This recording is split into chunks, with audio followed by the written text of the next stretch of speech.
Mən ayaqqabıları əlimdə olan məhsulla təmizləyirəm. Sizlər necə təmizləyirsiniz? Rəylərdə yazarsınız.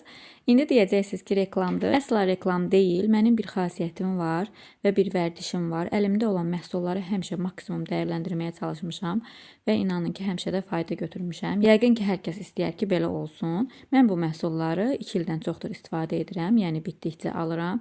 Həm sağlamlığıma ziyanı yoxdur və allergik deyil. Mən allergik insan olduğum üçün mənim üçün qiymət önəmli olmur həqiqətən də. Çünki mən çox əziyyət çəkirəm. Yəni bircə dəfə mənim nəfəsimə getsə xlorlu məhsul, mən həmin günü nəfəs ala bilmirəm. Ona görə də mənim üçün həqiqətən də qiymət önəmli deyil.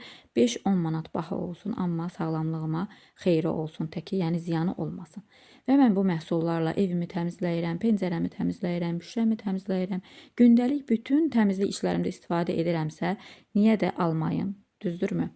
Və təbii ki, həm bu şirkətdə çalışdığım üçün, həm də bu məhsulları endirimlə aldığım üçün mənim üçün elə də fərq etmir. Yəni, özümə də, övladlarıma da lazım olan vitaminləri bu firmadan alıram və göz qabağındadır təmizlik ayaqqabıların. Sizlər də istəsəniz buyurun.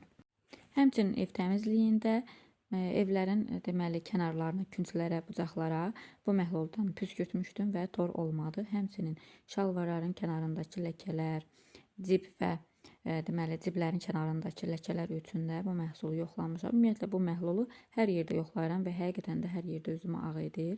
Nəticə isə göz önündədir. Yəqin ki, hər kəs evində belə universal məhsul istəyər. İstəyər ki, 2 məhsul alsın, həm hamamı təmizləsin, həm hər bir yeri təmizləsin.